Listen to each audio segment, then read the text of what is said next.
Everybody, thanks for tuning in to another episode of Mindset Check. Today, we have a special guest, Betsy Heller. Betsy, thank you for being on. Oh, you're very welcome. Happy to help out.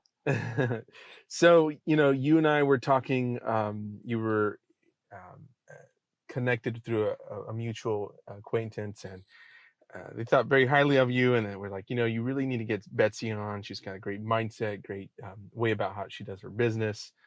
And I'd love to have you share some of that. The whole title, or the title is, about overcoming fear through gratitude and faith and humor. I think if you start with the mindset of if it can't eat you and it can't change your birthday, it's probably going to be okay.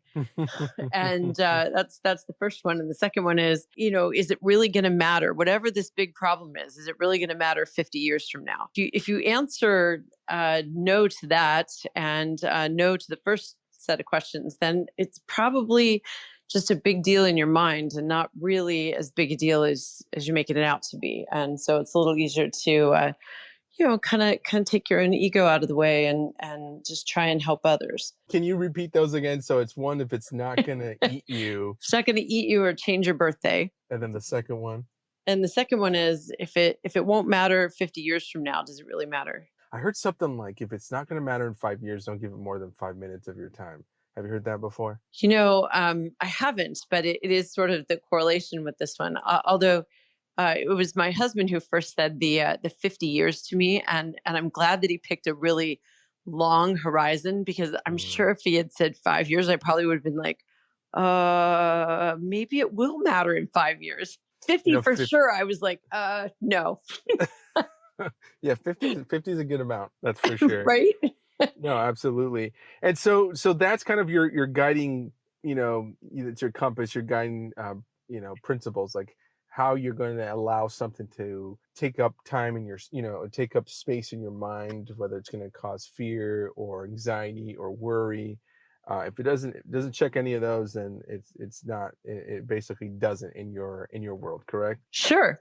Well, I mean, I think it's one of those things that it is a, real estate in a lot of ways is a constant battle or will of the mind when you're moving forward and you're self-employed and you're going to go make things happen and help others buy or sell, lease, any of those things. You've got to be on top of your game. And when you're going to do that, you got to get yourself out of the way enough to help others. You have to start with that attitude of being grateful for the opportunity to help these people. And if, for those who aren't listening, can you give them a little recap of, like, what do you do exactly? I think it starts with the nighttime routine. Before I head off to bed in the evening, just making sure that I kind of have a wind down routine that includes making sure that the things that are sort of on the top of my mind get added to tomorrow's list and tomorrow's schedule, or delegated to others to do, so they're not on my mind while I'm trying to sleep. Take the dog out, get coffee ready in the morning, do those things. So when I wind down, by the time I wind down at 9:30 or so, I can go to bed, get a good night's sleep, and get up at 5 and start in on the morning routine of reading the Bible and praying, and then doing some exercise.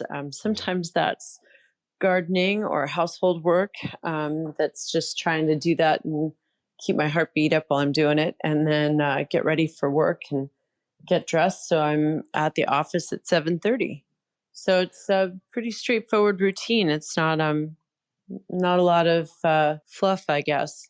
Sure, but I mean, I think there's value. There's a lot of value in it. Obviously, for yourself, you're communicating with your mind and your body, like, hey, this is a routine. This is what we expect to happen every day. And maybe there's a varied form of what you just described, right? Because if something comes up, then you might have to pivot. But if you maintain a routine in the morning, there's power in that, wouldn't you say? Yeah, absolutely. In the routine, and in knowing that each day is unto itself. That each day you're going to do the best you can, and lay it down at night and start again the next day. So think it also helps to kind of just maybe compartmentalize, because sometimes you'll have either a really big win the day Hmm. before or a really bad loss the day before, and it kind of puts it in perspective so you can move forward either way and just focus on that next day. Just so we're clear, you're just so people know who are listening, like you're an entrepreneur, you're a business owner, you're in real estate, you run a successful team, company. So you have a lot of responsibilities, you have a lot of decisions to make every day. Does the routine allow you to focus on, or rather spend your energy on making the decisions that you need to make versus like, if you don't have a routine, you might wake up and be like, all right, what do I have to do between now and 7:30? Because you have a really good routine, you can kind of save your energy towards the bigger picture decisions that you have to make. That's a piece of it, and I think the other piece is that when you take care of doing those things first thing in the morning, then you don't run out of energy when you get to 2, 3, 4 o'clock, which a lot of times is when you're doing listing presentations or people are getting off work early, and Right. you need to really, be on your best, so that you can help them. So you're, again, this is about trying to help them do what they need to do in buying and selling and investing. Got it. And how does gratitude play in all this for you? At the end of the day, the gratitude's everything. If you don't stop and look at the day and say, I get to do this, then you Mm, stop instead and you say, I've got to do this. But it's the yes. get to that makes it fun. It's Hmm. the got to that sounds like a drudge, right? Right. Trudging the road to happy destiny instead of getting to joyfully walk it. Yeah, it's about your perspective, right? So if you change, just the language is powerful, right? So changing your language from I have to I get to, is powerful. And I think that that changes your perspective and therefore allows you to look at your situation with the best light possible. If you feel good, you typically do good, right? And you have that process, or you rather you enjoy the process, like you're talking about, right? It's like if you can enjoy the process and the journey, then that's a big win. It also takes a little bit of the pressure off. You're a little bit It's a little bit easier to look at somebody and say, "Wow, I hope this works," and that you Right. you get to express a little more of the emotions as you're going through it when people can see that you're genuinely doing it with them and for them, And and that's the focus. the first time we talked, you inserted a lot of humor into our conversation. I remember very clearly. How do you insert that in your professional world, or maybe is it, do you just kind of keep that in your own inner world as you're dealing with the stresses and the seriousness of business life, or how do you utilize humor? I am actually sitting here holding a pair of droopy jowls in my one hand. My boxer dog is on his pet Mm, bed next to me, and whenever I'm feeling inspired about being having a bit more of a sense of humor, it's just really hard not to look at him. sure. Yeah. Dogs are great for that, aren't they? Dogs are great for that. They definitely put into perspective that you're taking things way too seriously. Right. Yeah, just run around your house chasing your tail. That's fun. That's Yep, what my yep. dog used to do. No, this guy will imitate Chewbacca. He's a talking my talking dog, which is good. Everybody should have a dog that talks back to them.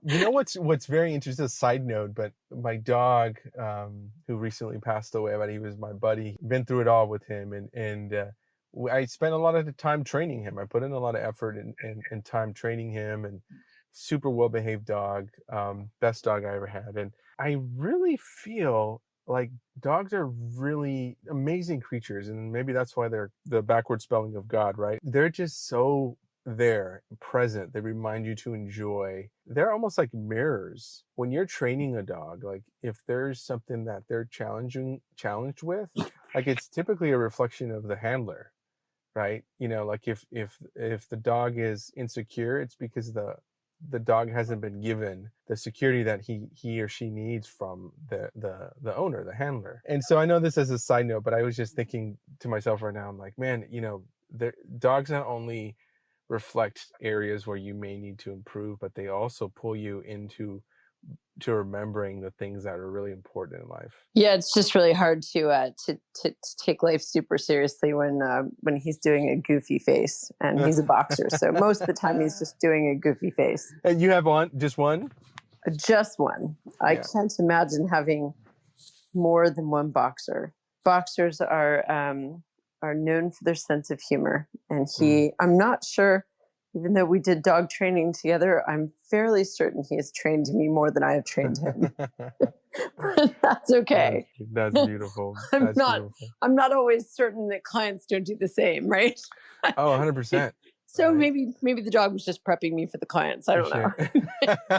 know. I think it's fun to try and help people realize what we're going to be doing when I take clients out to buy property. I try and explain to them that if going clothes shopping is supposed to be fun, then going out house shopping should be like the best time of your life because it's more Right. expensive. Totally, right?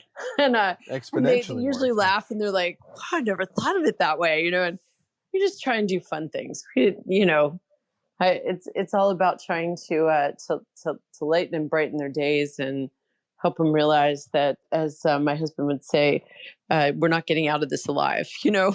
we're Yeah. gonna we're gonna do the best we can to move forward and have them have a great experience and realize that it really is, for a lot of these people, helping them on that first or second or third step towards creating a family legacy, to building retirement, Mm. to helping themselves with their taxes if they're employed and their home is Mhm. their only write off. I mean, there's just things that we try and and do that. While it's serious, on the flip side of it, it doesn't mean that we can't have a good time doing it. Right. Totally. You gotta have a good time, right? Like you said, we're not getting out of here alive. So what's the point of just going through life miserable? Absolutely. Now, some clients get more of a roller coaster ride than others, Right. because some transactions are definitely harder than others. That leads me to my next question. So we talked about how gratitude plays a role in your life. How does faith play in your life? Like, you know, we talked about humor, gratitude. Let's talk about faith. Like, how's faith different than gratitude, maybe, and how are they kind of maybe the same, or rather, complementary? It is the ability to believe in something that you can't see, right? That's Mm, faith. And I think yes. that if you don't start by having faith in something that's bigger than yourself, that there will be, and there certainly have been in my life, obstacles that will bring you to your knees. Hmm. And when you're in that place of, okay, now what? If you don't have that faith to rely upon, it's hard to get it at that moment. It's much easier to have developed that faith muscle earlier, Hmm. and to be able to move forward and say, because I have this faith, I know I know who holds all things, and Hmm. so I can move forward with my life and work in that construct. Because there are times when you can have terrible things happen and there's Hmm. still people relying on you. That's the beauty of being in a position like you. And a parent is a great example. Somebody who has a dependent, or even, like a business, anything like that. I mean, you have to rise above your situation because you have people who are looking to you for guidance and security, and you almost have to put those feelings aside, or not aside, but just kind of feel them in the moment, experience them, but then, what now? You have to rise above them in order to overcome them, right? Absolutely. But the only way that, at least for me, that I Hmm. could do that is by saying, okay, Lord, you've got this because it's way too big Mm, for me. mhm. it's it's way too Right, big for me, and I'll be crushed by it. So I'm just going to hand it to you and trust that it's going to work out and do the things that I'm supposed to do in front of me. right. And sometimes, whether it's sickness or whether it's loss or a setback financially or whatever it is that's in front of you at that moment, Mhm. a loved one that disappointed you, whatever those things are that you know can knock out anyone.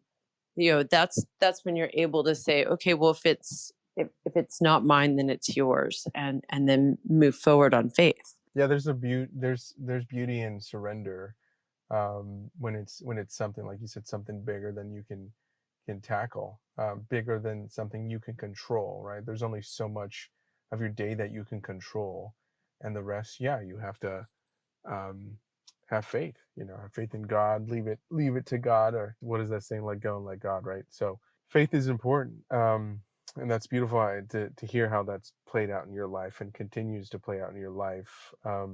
I guess just last question, and then we can close up. But is every challenge a bit different in the way that you, let's say, you attempt to overcome, and then you reach a point where you're like, okay, this is much bigger than I can handle, and then it's you move into a different space, right? Like you move into a different emotion, because you're kind of going through, okay, how can I attack this challenge, and then it's like, whoa, this is way big, and then you kind of move into a surrender mode. Is there a balance there? I mean, maybe it's just always different depending on the situation, but I'm asking the question because it's like, for me, I'm interested in, like, when I'm trying to overcome a challenge, I do my best, but then at some point, like, it's like, okay, like you said, it's bigger than something you can handle on your own.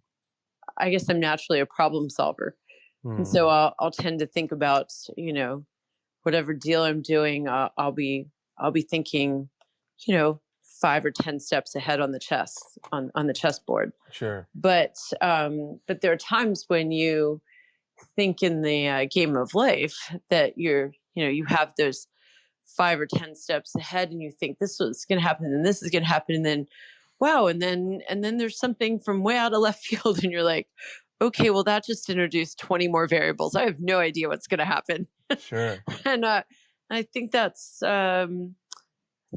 when I just have to hit my knees and say, okay, it's this is just bigger than me, Right. and I'm not going to be able to fix this. But Lord, what the intent is. That the intent is to try and help this person, or the intent is to try and put things back together with whatever's happened in the family, or whatever illness is going on, or whatever, and move forward. And sometimes things don't get put all back together, and it still takes that